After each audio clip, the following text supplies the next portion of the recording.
Bonjour tout le monde. Aujourd'hui nous sommes là avec un doyen, un ancien de Bakel, un grand-père à nous, nommé Diamant Bachili.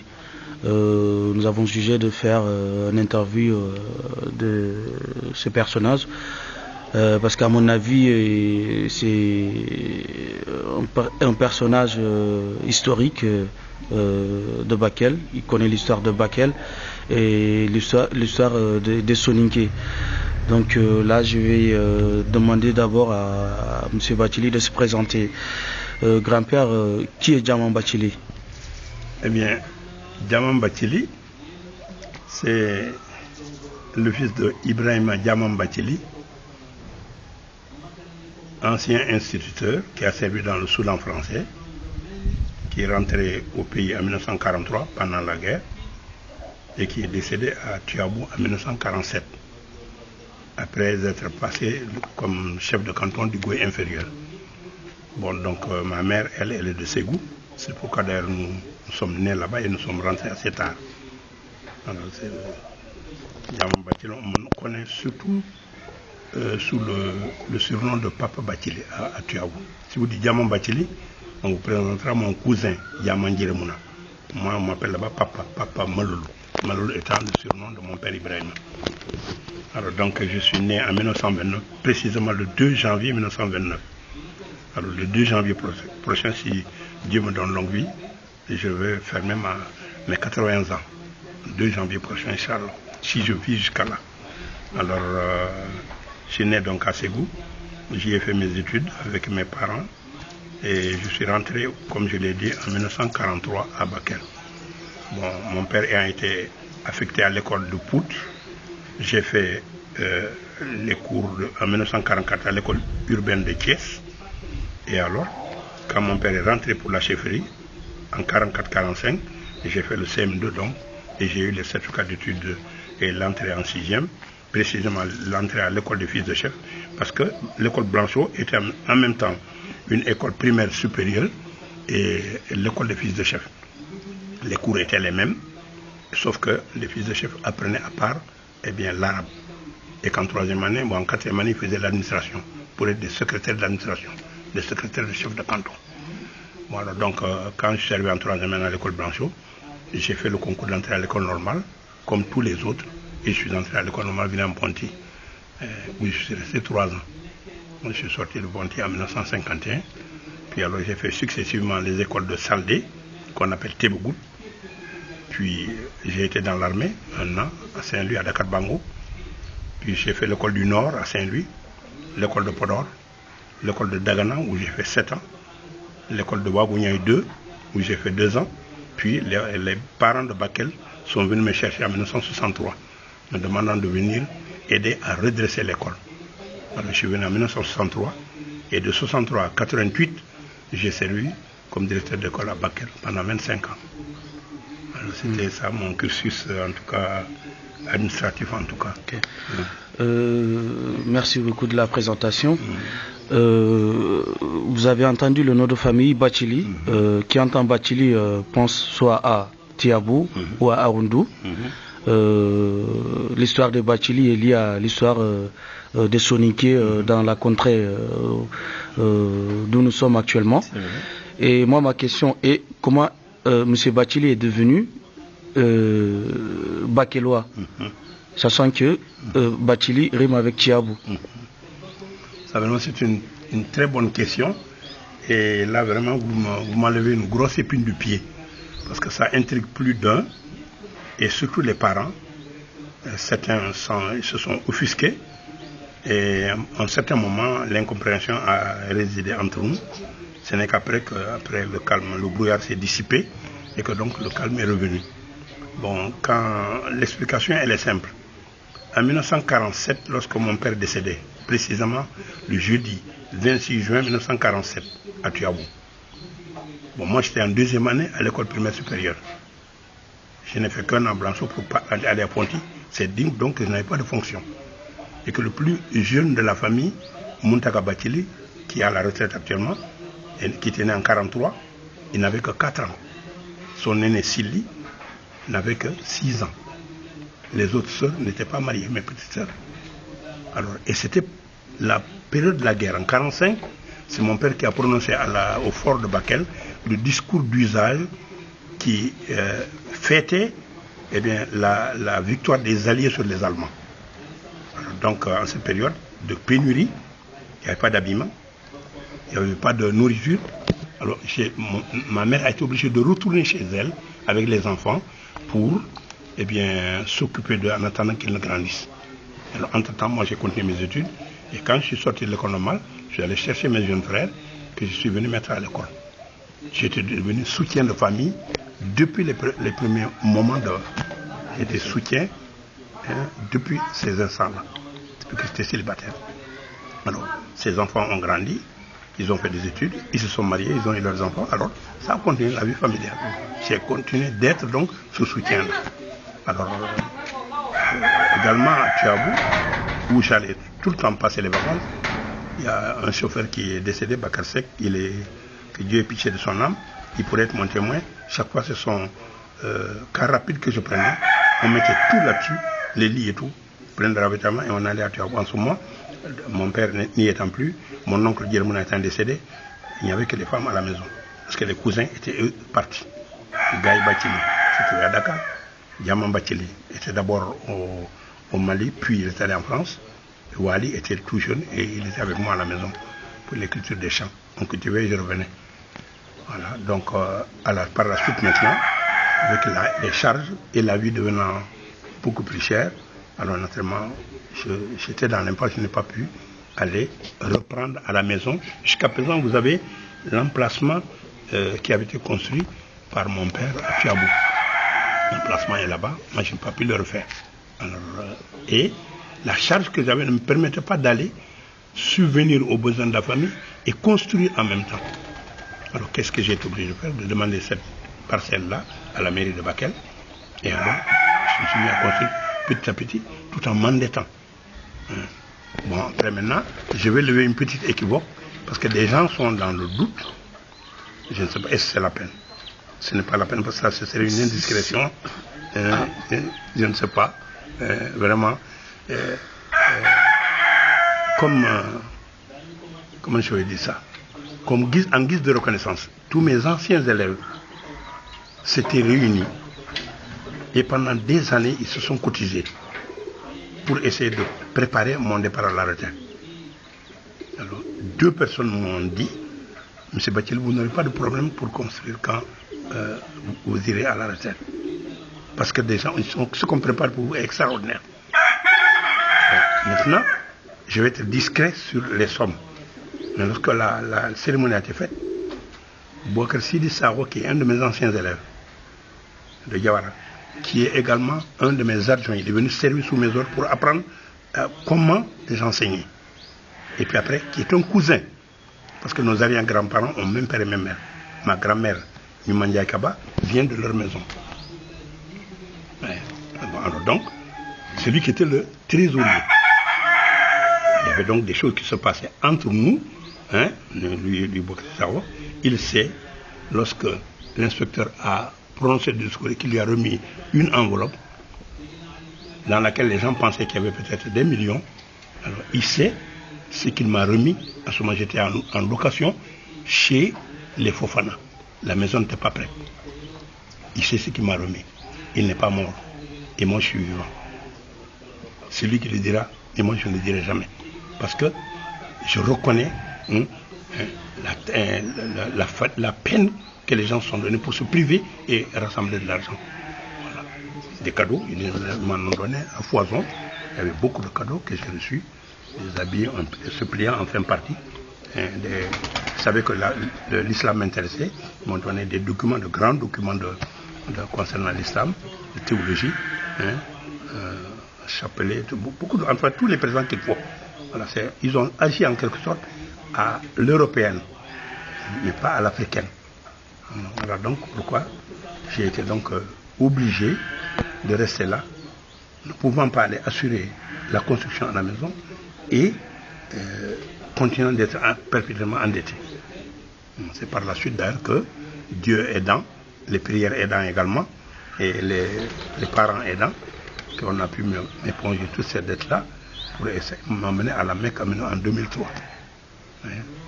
C'est ça qui m'a empêché d'aller. Et je suis venu là, les parents ont compris après, les parents directs, quoi.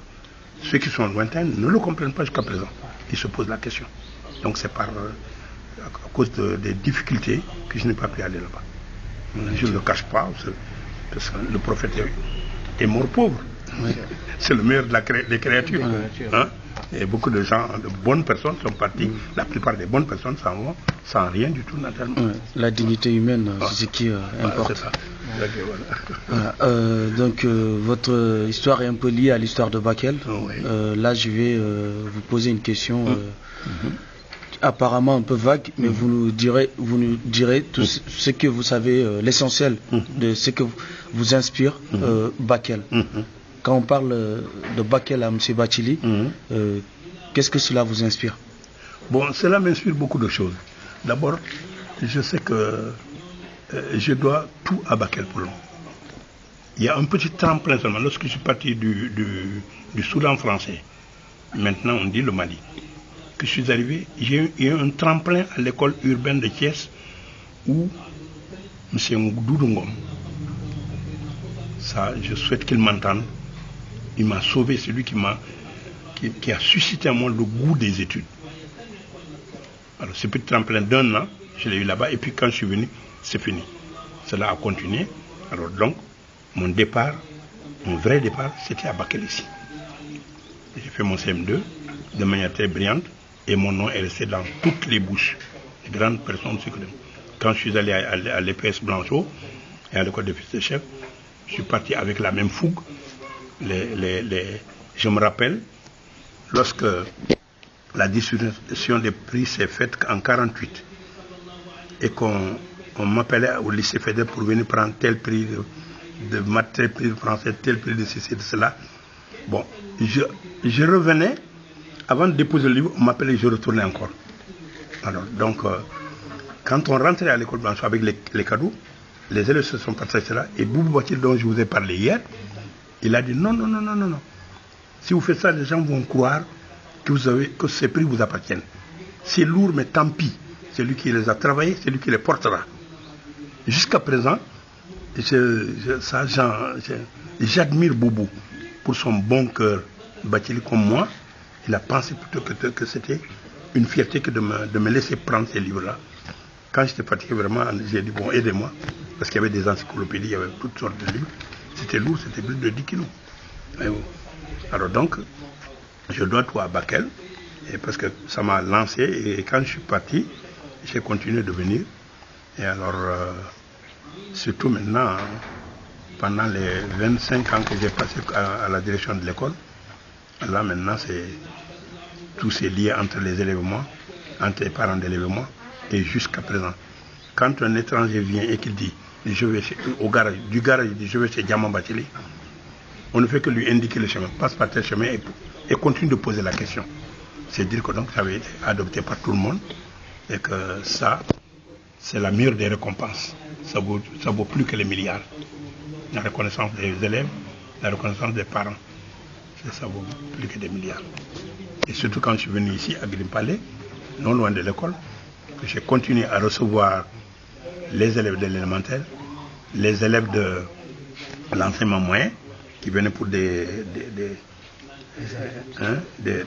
recherches ou des exposés. Des exposés, ils avaient des devoirs quelquefois, ils venaient, des enquêtes, et même au niveau supérieur également, les gens de l'université également passaient de temps en temps, des professeurs passent également.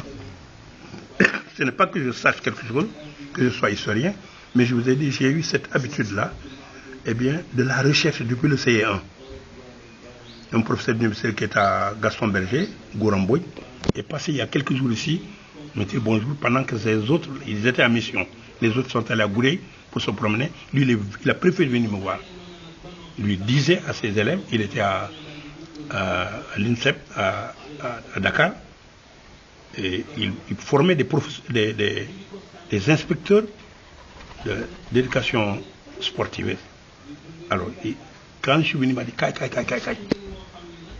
c'est de celui-là que je vous parlais. À partir du C1, déjà, nous avons commencé, nous, la recherche.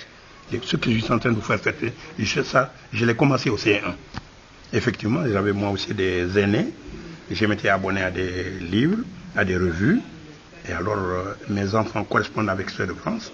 Et alors, j'ai commencé cette habitude-là. C'est pas que j'ai fait l'université, mais donc ce goût-là de la recherche, je l'ai eu à partir de moi. Et quand quelque chose me manque, j'ai la probité intellectuelle de vous dire, allez voir un tel, allez à tel endroit. C'est pourquoi je vais demander, hier j'avais oublié, vous irez voir à l'IFAN, Anna Ndiaye, qui vous donnera les études l'étude socio-historique sur le Gadiaga. Anna Ndiaye, venue de la part de Doyen Bathily, elle vous recevra très bien. Et peut-être que si vous avez d'autres choses à demander, elle pourra vous aider également, elle est à l'IFAN. D'accord. Donc ma question qui suivra, c'est qu'est-ce que notre grand-père, notre père conseille aux jeunes générations? Aux jeunes générations, ce que je leur conseille, c'est ce que je regrette en ce moment. Même si c'est de manière insuffisante, j'ai amassé un grand nombre de renseignements. Ce sont des greniers et des greniers de renseignements. Malheureusement, je n'ai pas pu écrire. Le conseil que je vous donne, c'est d'écrire, c'est de noter. Un de nos inspecteurs nous disait que c'était Samba Laobé Fall. Je n'ai pas peur de le citer parce que c'est un des modèles des inspecteurs d'enseignement du Sénégal. Parce qu'ils étaient à la Sorbonne. Alors, on leur conseillait de faire chaque jour de faire au moins une demi-page de rédaction que nous n'écrivons pas. C'est le défaut en général des intellectuels. Il faut écrire. Tout le monde devrait être normalement écrivain. Alors, sur n'importe quel sujet, vous passez, un oiseau passe, vous entendez un bruit, faites des investigations et faites une demi-page. Et puis après, corrigez. Ou bien présenter à quelqu'un d'autre. Mais chaque jour, au moins une demi-page. Comme ça, vous avez l'habitude de la rédaction, la plume devient facile et les choses ne vous échappent pas. Maintenant, quand vous aurez amassé maintenant, alors classez, seriez et écrivez, s'il vous plaît. Mettez quelque chose qui pourra servir la postérité. Écrivez, écrivez, écrivez. C'est le conseil que je vais vous donner, vous, surtout que maintenant, la génération qui vient est une génération sur laquelle vraiment moi je compte beaucoup. Alors, écrivez, écrivez, écrivez. Renseignez-vous, écrivez, écrivez. D'accord. Donc comme vous l'avez dit, j'avais déjà dit hier, nous on a un projet de création d'un site internet. C'est la raison pour laquelle nous sommes actuellement à Bakel.